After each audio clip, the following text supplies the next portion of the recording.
Tens liberdade aqui, Espírito de Deus, Espírito de Deus. Tens liberdade aqui, Espírito Santo, Espírito Santo. Tens liberdade aqui, Espírito de Deus, Espírito de Deus. Tens liberdade aqui, Espírito Santo, Espírito Santo.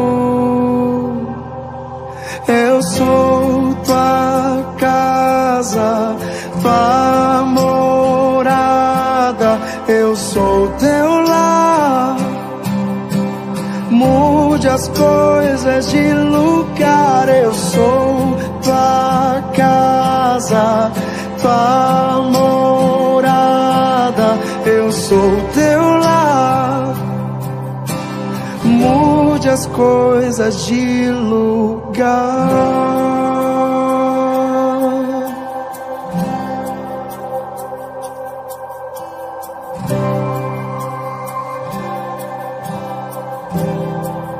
Tens liberdade aqui, Espírito de Deus, Espírito de Deus. Tens liberdade aqui, Espírito Santo, Espírito Santo. Tens liberdade aqui, Espírito de Deus, Espírito de Deus. Tens liberdade aqui, Espírito Santo. Eu sou tua casa, tua morada. Eu sou teu lar. Mude as coisas de lugar. Eu sou tua casa, tua morada. Eu sou teu lar. Mude as coisas de lugar.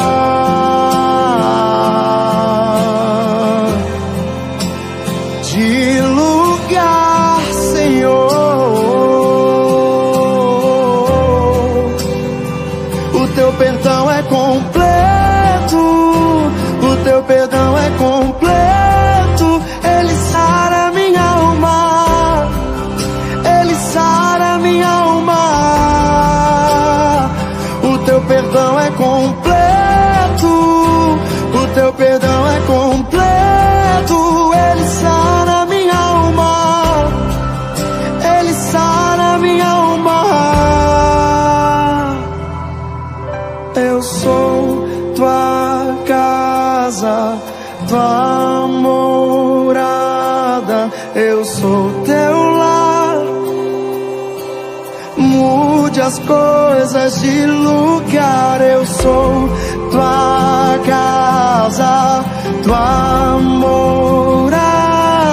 Eu sou teu lar. Mude as coisas. O teu perdão é completo. O teu perdão é completo. Ele sara minha alma. Ele sara minha alma. O teu perdão é completo. O teu perdão é completo. Ele sara minha alma. Ele sara minha alma. Eu sou tua casa, tua morada. Eu sou teu lar. Mude as coisas de lugar.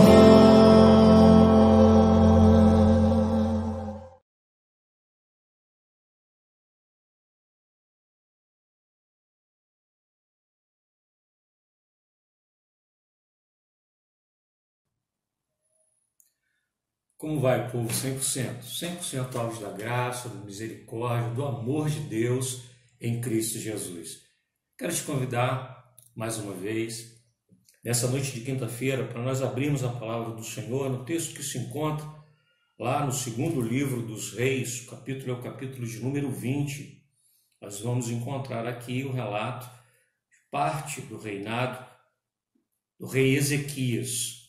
Nós vamos ler até o versículo 6. Diz assim: naqueles dias Ezequias adoeceu de uma enfermidade mortal. Veio ter com ele o profeta Isaías, filho de Amós, e lhe disse: assim diz o Senhor, põe em ordem a tua casa, porque morrerás e não viverás. Então virou Ezequias o rosto para a parede e orou ao Senhor, dizendo: lembra-te, Senhor, peço-te, de que andei diante de ti com fidelidade, com inteireza de coração, e fiz o que era reto aos teus olhos. E chorou muitíssimo. Antes que Isaías tivesse saído da parte central da cidade, veio a ele a palavra do Senhor, dizendo: volta e dize a Ezequias, príncipe do meu povo: assim diz o Senhor, o Deus de Davi teu pai: ouvi a tua oração e vi as tuas lágrimas. Eis que eu te curarei. Ao terceiro dia subirás à casa do Senhor. Acrescentarei aos teus dias 15 anos, e das mãos do rei da Assíria te livrarei, a ti e a esta cidade, e defenderei esta cidade por amor de mim e por amor de Davi, meu servo. Oremos. Senhor nosso Deus, agora nesse instante, meu Pai, nós recorremos a Ti mais uma vez. Que o Teu Espírito Santo nos ilumine e que nós possamos, Senhor, a partir da Tua palavra, termos o nosso coração tratado, a nossa mente, Senhor, abençoada por Ti. Que nós possamos sair muito melhores depois, Senhor, de ouvirmos mais uma vez a Tua voz. É a oração que nós fazemos, em nome de Jesus. Amém. Irmãos, essa é a história de Ezequias, ou pelo menos parte dessa história. Ezequias é o 13º rei de Judá. Ele reinou por 29 anos. Se a gente parar para pensar, né, que o povo de Deus se dividiu a partir da morte de Salomão, né, os seus filhos, Roboão e Reoboão, eles então dividiram o reino em duas partes: o reino do sul e o reino do norte. O reino do sul, ele foi estabelecido por duas tribos, né? A tribo de Benjamim e também a tribo de Judá. As outras demais tribos constituíram então o reino do norte. O reino do norte ficou conhecido como o reino de Israel e a capital era Samaria, enquanto o reino do sul, o reino de Judá, a capital em Jerusalém. Pois bem, o rei Ezequias, então, ele reinou por 29 anos, foi o 13º rei do reino do sul, o reino de Judá. Então, é bom a gente observar que ele reinou por muito tempo, né? Certamente, alguns eruditos dizem que por pelo menos 10 anos ele reinou conjuntamente com seu pai Acais. Esse reinado foi um reinado longo, né? Depois desse período ele reinou sozinho, né? Soberano sobre o reino de Judá. Ali o Senhor o abençoou. Durante muito tempo, né? Judá esteve com relações estreitas com o reino da Síria, o reino mais poderoso da época, né? Havia ainda o reinado do Egito, mas que não fazia frente ao poderio do reinado da Síria. Tanto é que antes o reino de Israel tentou fazer aliança com o Egito para se livrar, né, do poderio da Síria, e isso não adiantou, né? O reino de Israel ele cai, né, sob a pressão, sob o poderio do reino da Síria. Lógico que, observando isso, Ezequias, logo no início do seu reinado, ele percebeu que o reinado de Israel ele sucumbiu às forças do inimigo, não só porque o inimigo era poderoso demais e que reunia, né, condições bélicas e militares que então garantiam a subjugação de qualquer povo ali naquele período. A realidade é que ele percebe que o reino do norte ele cai porque Israel se afasta do culto, Israel se deixa levar, não é? E se deixa seduzir, influenciar pelas religiões daquela época, e por isso então ele acaba caindo, ele cai pelo pecado, ele cai pela desobediência, ele cai pela idolatria. Percebendo isso, Ezequias então ele olha e vê que há uma necessidade de uma reforma religiosa ali em Judá, porque Judá também, por conta essa proximidade ali com os outros povos, já estava sofrendo essa influência cultural e também religiosa. Portanto, Ezequias promove uma verdadeira reforma religiosa no culto, né? E isso acaba influenciando todos os costumes, né, do povo na sua época. Foi uma luta que ele travou, mas que foi muito bem sucedido, muito bem sucedido.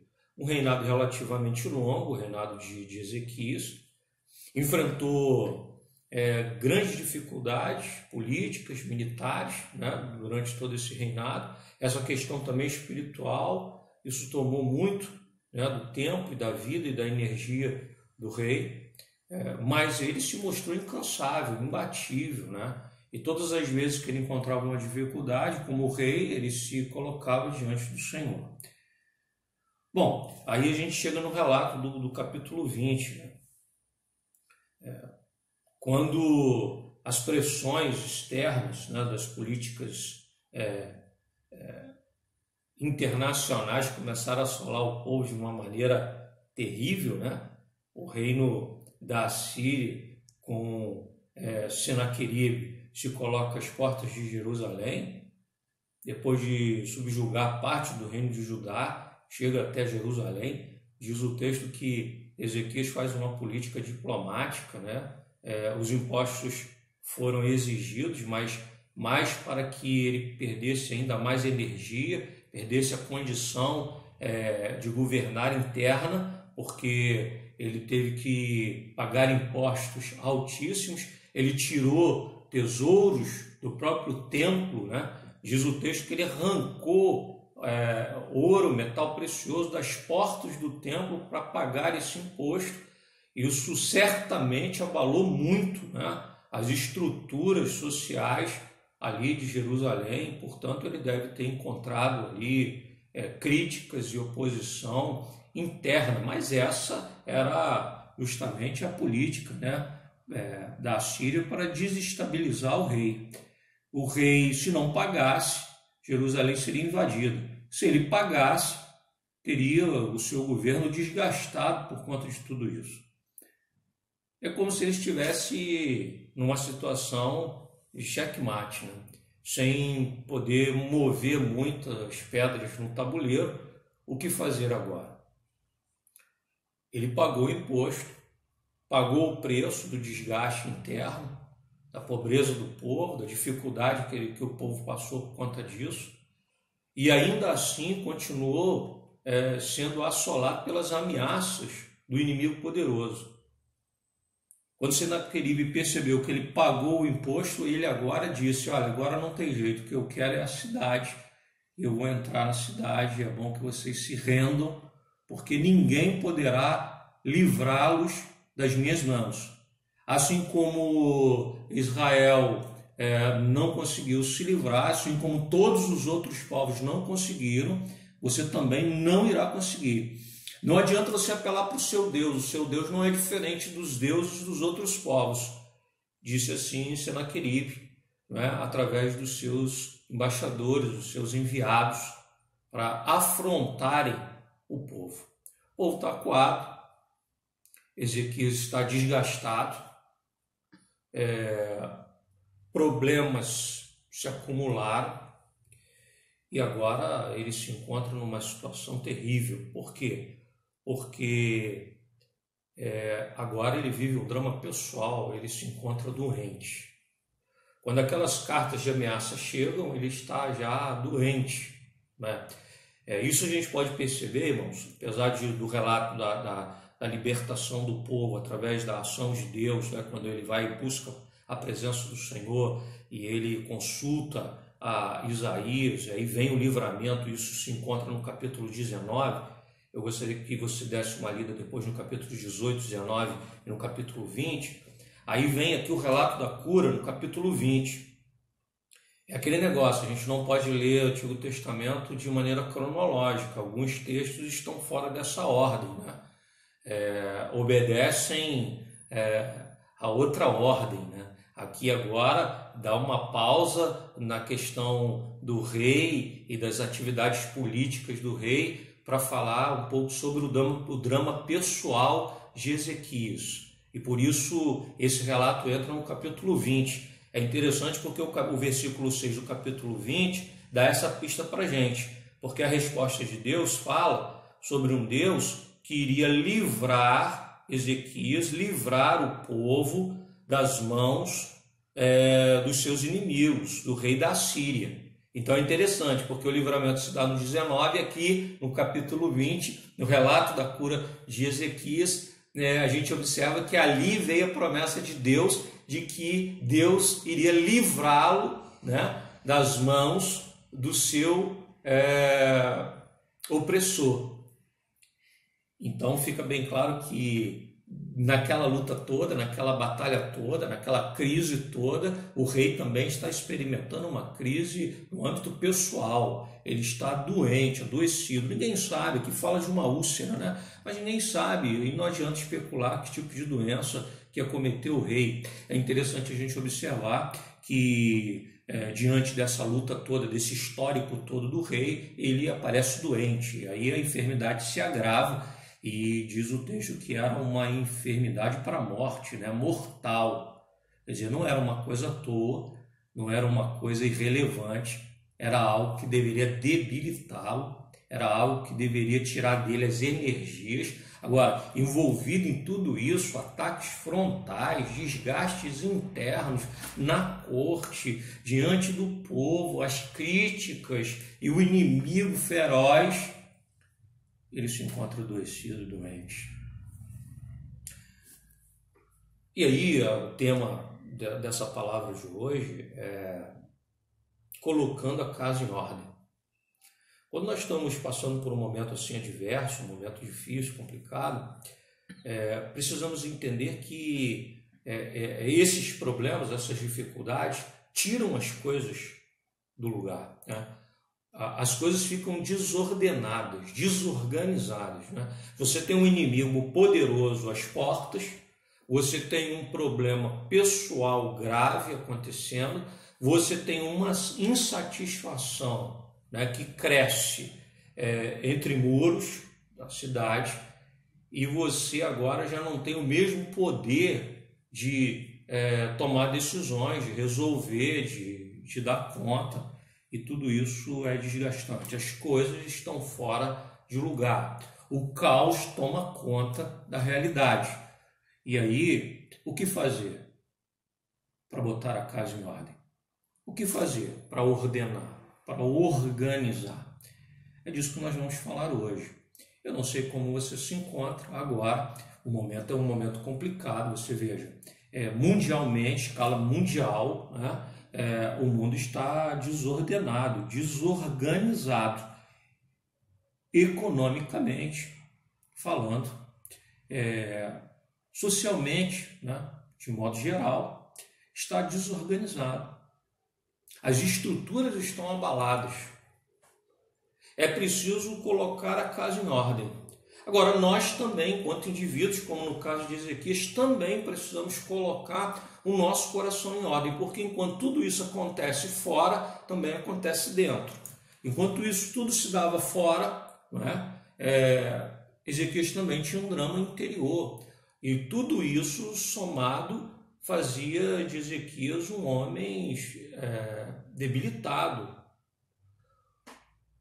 Um homem que estava experimentando um momento de grande dificuldade. O que fazer?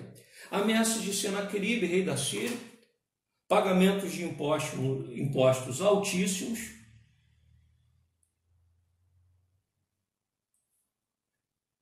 Jerusalém praticamente subjugada, a corte em alvoroço, o povo passando por dificuldade,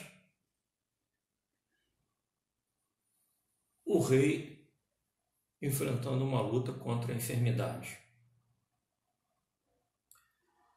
O que é preciso fazer? Aí o capítulo 20 fala dessa luta. Se no 19 ele fala sobre a luta do rei, agora ele fala sobre a luta de Ezequias, a luta pessoal, né? Ele diz assim: naqueles dias Ezequias adoeceu de uma enfermidade mortal. É interessante porque no 19 fala dessa vitória extraordinária, né? Mas no 20 fala dessa vitória que é tão extraordinária quanto a outra, né? Contra o rei da Síria, que é a vitória pessoal contra aquela enfermidade, contra aquela doença. Aí diz que Ezequias adoeceu de uma enfermidade mortal. E o Senhor então enviou o profeta Isaías. Como o Senhor havia colocado Isaías, filho de Amós, para levar uma palavra para o rei acerca do livramento que Deus iria promover para o povo, aqui o profeta aparece como boca de Deus para tratar o coração do rei. Mas é um tratamento duro. Diz assim o profeta: põe em ordem tua casa, porque morrerás e não viverás. Imagina, no meio daquela luta toda, desenfreada, o rei tentando resolver aquelas questões todas, e agora chega o profeta e diz assim: olha, coloca a vida em ordem, coloca a casa em ordem, porque essa doença é para a morte, você não irá sobreviver a essa doença, a essa enfermidade. Ele está querendo sobreviver aos ataques do inimigo, ele não vai sobreviver à doença, ele não vai sobreviver à tragédia pessoal. A gente quer resolver o problema do mundo, a gente quer e a gente acha que o grande problema está lá fora. Ele está, e ele é real, ele é verdadeiro, mas nós vamos morrer do problema interno, nós vamos morrer daquilo que assola o nosso coração, nós vamos sucumbir pela fragilidade da nossa alma. Está lutando, está trabalhando, está fazendo, está realizando, está chorando, está sangrando, mas Deus vai até Ezequiel e diz para ele: olha, arruma a tua casa que você morre. Não morre pela mão de Senaqueribe, morre pela doença. Morre pela doença.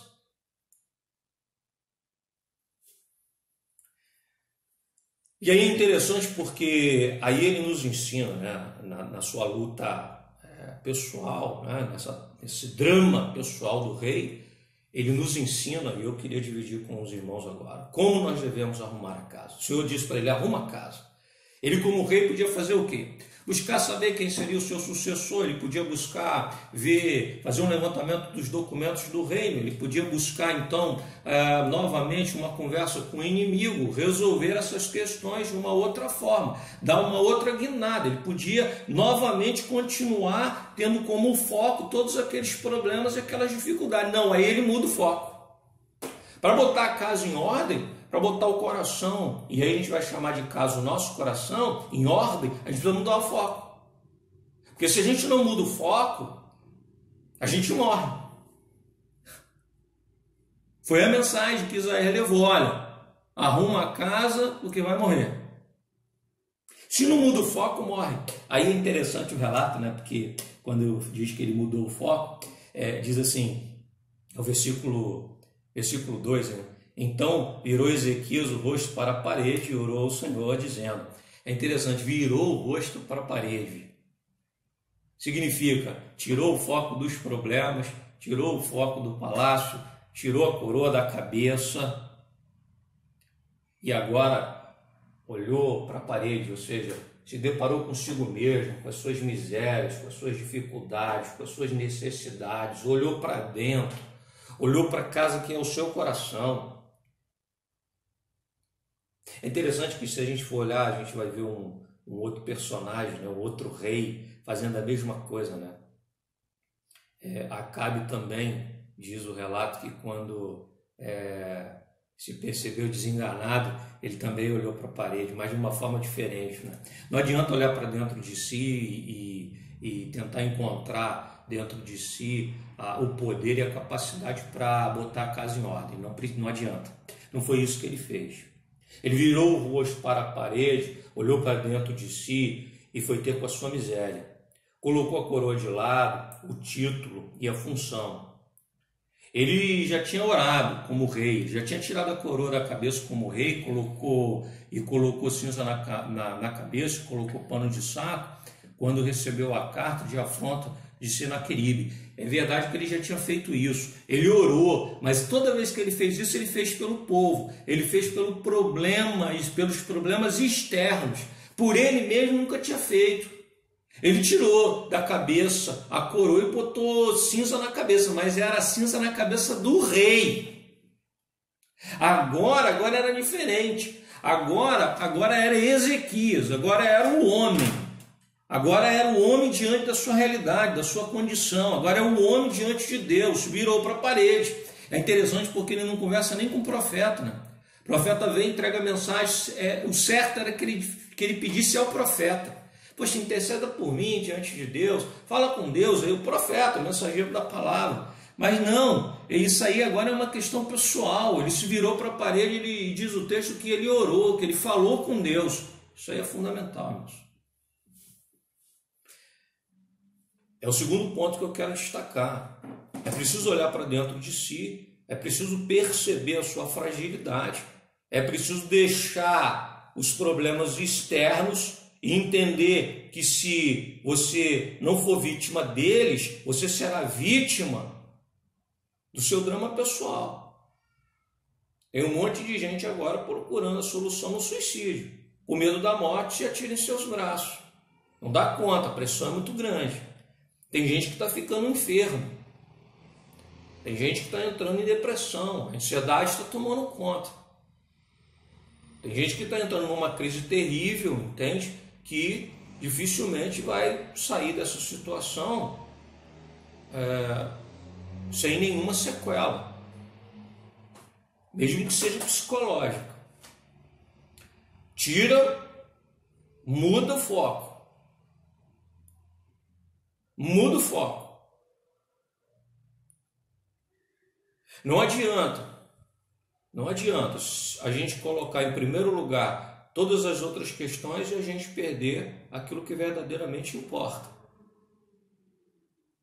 Na parábola de Jesus, ele diz que aquele homem que construiu, que plantou e que colheu com abundância, planejou então, por conta da colheita muito bem sucedida, construir então celeiros. Ele construiu celeiros e diz o texto que quando os celeiros estavam abarrotados de tudo que ele havia produzido, de tudo que ele havia realizado na sua vida, pediram a sua alma. E aí Jesus, nessa parábola, ele termina fazendo a pergunta: o que adianta o homem ganhar o mundo inteiro e perder a sua alma? É um preço muito alto, muito alto. Ezequias pagou impostos terríveis. Ele empenhou coisas do templo. E a vida continuava desorganizada. As coisas continuavam fora do lugar, mas já estava fora do lugar no coração. Segundo, para a gente caminhar, nós precisamos nos derramar diante de Deus. Na hora do desengano, Acabe também, eu já falei isso, virou o rosto para a parede. Só que Acabe não vira o rosto para a parede para pedir auxílio de Deus, vira o rosto para a parede para olhar para a sua miséria. Não adianta, já falei isso, não adianta. Tem que virar o rosto para a parede para confessar pecado, para pedir por misericórdia, para fazer um balanço da vida, mas diante de Deus. Agora é hora da gente buscar no Senhor em oração, agora é hora da gente estreitar os laços de comunhão com Deus, agora é o momento da gente buscar na palavra, é o momento da gente buscar no Senhor. O mundo lá fora, as coisas estão acontecendo, a pandemia mudou tudo, desorganizou tudo, não é Senaqueribe, mas é Covid-19, esporte poderoso, terrível, derrubou a Europa, derrubou o maior país do mundo, mais rico de todos, os Estados Unidos, derrubou a economia do planeta. Não é Senaqueribe, mas é Covid-19. um general impiedoso, ceifa vidas, rouba esperança, tira alegria, separa as pessoas, torna as lágrimas mais amargas. Mas se a gente não cuida do coração, não será esse general que irá nos vitimar.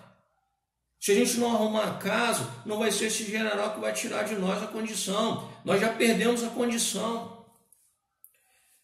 É preciso então orar, irmãos. E diz o texto que Ezequias chorou na presença do Senhor. É preciso chorar na presença de Deus. Não é que não tenhamos que chorar, nós devemos chorar. Não é que não possamos chorar, nós podemos chorar. Mas devemos fazer isso na presença do Senhor. Nunca será um choro amargo, porque não será um choro de quem perdeu a esperança. Será um choro de quem vai buscar na fonte, de quem confia. É o Jesus Cristo dizendo, né, do miserável. Porque nas bem-aventuranças, Jesus diz que esse será bem-aventurado, aquele que se diz miserável, sem condição. Esse, Ezequias, o miserável, pedindo por misericórdia, pedindo pelos cuidados de Deus, pelo tratamento de Deus, pelo fazer de Deus, pelo operar de Deus. É isso que eu e você precisamos fazer hoje, precisamos fazer agora. Arruma a tua casa. Mas como? Eu não consigo, não tenho força, Ezequias também não tinha. Arruma a tua casa aos pés do Senhor, ou seja, melhor dizendo, peça a Deus para colocar em ordem aquilo que está fora de ordem. E aí, terceiro, nós devemos experimentar a vida, irmãos, como dádiva divina. Versículos 4, 5 e 6. Antes que Isaías tivesse saído da parte central da cidade, veio a ele a palavra do Senhor, dizendo: volta e diz a Ezequias, príncipe do meu povo, assim diz o Senhor, o Deus de Davi, teu pai, ouvi a tua oração e vi as tuas lágrimas. Eis que eu te curarei, ao terceiro dia subirás à casa do Senhor. Acrescentarei aos teus dias 15 anos, e das mãos do rei da Síria te livrarei, a ti e esta cidade. Defenderei esta cidade por amor de mim, por amor de Davi, meu servo. 15 anos eu vou te dar, eu vou te livrar dos teus inimigos. A partir desse choro, a partir de mudar o foco, a partir desse coração tratado, desse agir de Deus, eu vi as tuas lágrimas. Estava chorando longe de Deus, estava correndo por toda parte, mas não diante do Senhor, com respeito à sua própria vida. Fazia sim, mas ainda fazia como força do ofício, fazia sim, mas ainda fazia como rei. E ele fez, e ele diz isso: tu sabes, Senhor, o que eu fiz. Mas agora era preciso fazer como Ezequias, fazer como pessoa, fazer como homem, fazer você como mulher, fazer você como jovem, fazer você como pai, fazer você como mãe, fazermos como filhos. É isso que nós precisamos fazer diante do nosso Deus, como homens, e não simplesmente como pessoas com a responsabilidade sobre ofícios que são realizados. Aí Deus, ele vem e aniquila os nossos inimigos. Aí Deus vem e nos livra das enfermidades. Aí Deus vem e multiplica os nossos dias. Multiplica os nossos dias. Portanto, irmãos, para arrumarmos a nossa casa, levemos em consideração o exemplo de Ezequias. O significado do seu nome é Jeová é a minha força. Nunca fez tanto sentido o nome de um homem. Jeová é a minha força. Eu sou Ezequias, você também. Deus é o que nos mantém, é Ele que nos dará livramento. Ele arruma a nossa casa. Deus nos abençoe. Irmãos, depois de nós meditarmos na palavra do nosso Deus, considerando o exemplo do rei Ezequias, né? O Senhor é a minha força, a gente deve sair daqui levando em consideração aquilo que devemos fazer com respeito ao nosso coração. Os problemas estão aí fora, mas o que pode nos matar é aquilo que está dentro. Gostaria de dizer para os irmãos que nós aprendemos com ele, em primeiro lugar, que devemos mudar o foco. Esse momento é um momento que a gente tem que mudar o foco. A gente tem que olhar para dentro. Mas olhar para dentro só não basta. Se deparar com a nossa miséria também, só isso não funciona.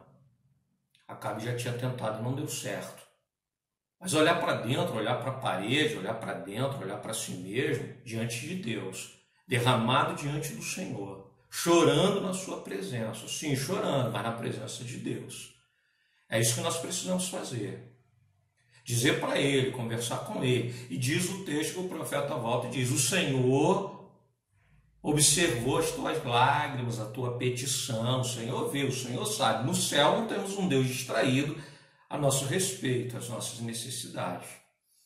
Nós é que muitas vezes temos chorado por lugares outros, temos tentado de outras maneiras diversas. Em terceiro lugar, nós vimos o exemplo de Ezequias, que vida é aquela que é dada por Deus. Vida é coisa dada por Deus, é dádiva. Não é operar da minha mão, não é o que eu posso fazer, o que eu posso realizar. Não posso aumentar a minha trajetória, a minha vida em um dia sequer. Eu não posso, como eu fazer, como eu operar, eu não posso. Vida é aquilo que Deus me dá, e eu preciso curtir, eu preciso viver, eu preciso ter prazer. Aí Ele derrotou os inimigos, aí Ele curou a enfermidade, e aí Ele acrescentou dias na vida do rei. O Senhor também propõe isso para a minha vida e para a tua também. Jesus Cristo disse que veio para que tenhamos vida e tenhamos em abundância. Não é uma vida miserável, uma vida qualquer, uma vida desgraçada. Não, uma vida coberta pela graça e pela misericórdia de Deus. Alvos da graça e da misericórdia de Deus. 100% alvos. Eu gostaria de dizer para os irmãos que quantas vezes a vida perde a beleza, perde o sabor. Eu vou dar só um exemplo, né? Quem nunca parou para pensar no sabor das coisas da sua infância? Por exemplo, eu sempre penso isso, né? Como que sanduíche de mortadela era muito mais gostoso do que o sanduíche que eu como agora. Apesar da mortadela hoje ser uma mortadela de um valor muito maior, não é? De uma qualidade ainda muito maior, todo o investimento da indústria do ramo dos embutidos, né? Apesar de tudo isso, ela não é melhor do que a da minha infância. Por que não é? Porque na minha infância eu comia mortadela. Quando eu comia, eu saboreava mortadela. O tempo de comer era tempo todo voltado para isso. Então, todas as minhas papilas, né, gustativas estavam ali experimentando aquela iguaria. Hoje não. Hoje, quando eu como mortadela, quando eu estou tomando um café, a minha mortadela tem sabor do problema que eu tenho que resolver, das dificuldades que se apresentam diante de mim. Mortadela já não tem gosto de mortadela. Mortadela tem gosto de dificuldades, de problemas. Gostaria de dizer para os irmãos, a gente não sente sabor só através dos nossos sensores. Aquilo que a gente pode experimentar a partir da nossa boca, a gente sente os sabores com a cabeça, com a mente. Quero terminar essa mensagem te chamando para isso. Quanta gente deixa de saborear a vida. Aí, sabe o que acontece? Acontece em todas as áreas. Eu estou citando o exemplo da mortadela, mas todos os nossos sentidos estão ofuscados. Todos os nossos sentidos estão embotados, desbotados. É por isso que aquilo que acontece no quarto de dormir entre um casal já não é amor. Por quê? Porque é relacionamento com gosto de problema, é relacionamento com gosto de dificuldades. E aí, com medo de perder para o inimigo que está lá fora, a gente perde para os problemas que estão aqui dentro. Vamos orar agora. Eu quero orar pela tua vida. Quero orar por você. Depois, estarei impetrando a bênção. Depois de impetrar a bênção essa semana, tem 2 dias que eu fui ao mercado, comprei lá 300 gramas de mortadela, coloquei na geladeira. Vou chamar a Déia, que está aqui gravando, a nossa cinegrafista, né, durante esses dias todos. E nós vamos fazer um sanduíche em busca de sabores perdidos. Deus quer colocar a tua casa em ordem. Feche os olhos, vamos falar com Ele. Senhor nosso Deus, agora nesse instante, meu Pai, nós recorremos a Ti mais uma vez, que Tu venha nos abençoar, Senhor. Senhor, o inimigo que está lá fora, Deus, as portas de Jerusalém, promete, Senhor, com ameaças de morte, nos invadir, Senhor, e nos derrotar. Mas quantas vezes, Senhor, nós somos derrotados aqui dentro do coração. É preciso, Senhor, nos voltarmos para Ti, é preciso, Senhor, olharmos, ó Deus, em Tua direção, darmos o foco, Senhor, tirarmos os olhos dos problemas e colocarmos os olhos em Ti. Aí Tu ouves, Senhor, a nossa petição. Senhor, Tu está atento, Senhor, ao nosso choro e à nossa lágrima, e Tu nos responde, nos socorre, nos abençoa. E aí o nosso inimigo é derrotado lá fora, porque aqui dentro ele já é. E aí, quando é derrotado aqui dentro, o inimigo de fora também, pelas Tuas mãos, é afugentado. Senhor, aí a nossa enfermidade é curada, nós experimentamos saúde, vida e vida com abundância, porque os dias que são vividos agora, não guiados ou não tutelados pelas dificuldades e pelos problemas, mas serão dias em que nós nos alegraremos na Tua presença. Que seja assim na minha vida, que seja assim na vida do Teu povo. É a oração que nós fazemos em nome de Jesus. Amém, Senhor. Receba a bênção, irmãos, que o amor eterno de Deus, que a graça e a infinita misericórdia do nosso Senhor e Salvador Jesus Cristo, que a comunhão e as doces consolações do Espírito Santo repousem sobre a vida dos Teus filhos reunidos em seus lares, dos Teus servos espalhados sobre toda a face da terra, não só na noite deste dia, mas por todos sempre, que a igreja diga amém, Senhor. Manancial, fonte de vida, de onde eu preciso e quero beber todos os dias, bem mais que um desejo, Tu és essencial para sustentar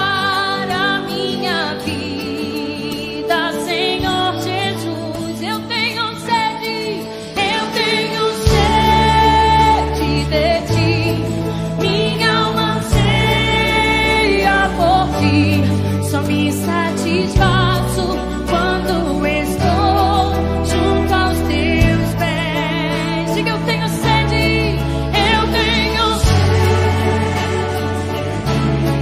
Minha alma anseia por Ti, manancial, única fonte de vida Tu és. Vamos cantar lá do início, declare comigo.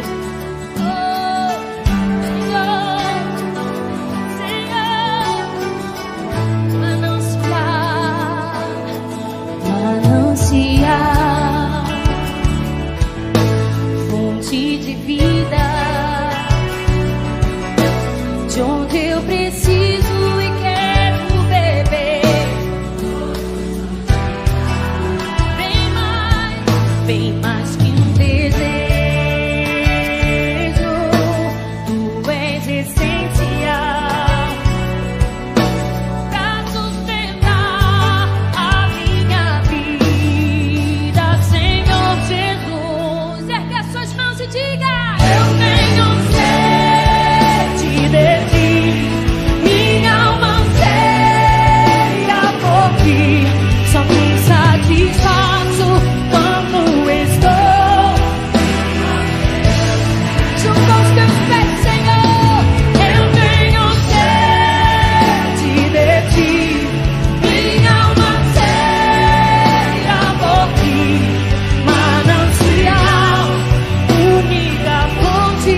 vida tu és.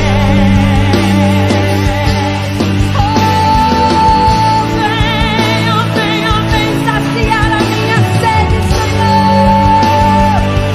Eu quero mais de ti. Aleluia, aleluia.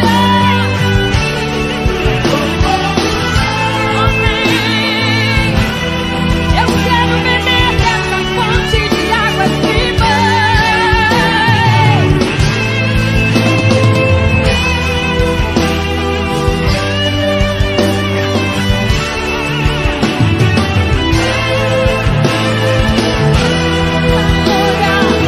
Aleluia, declare: eu tenho sede de ti, minha alma anseia por ti. Só me satisfaço quando estou junto aos teus pés. Então declare: eu tenho sede de ti, minha alma anseia por ti. Manancial, única fonte de vida tu és. Manancial,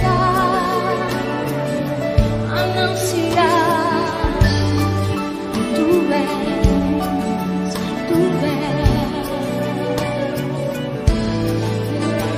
Senhor.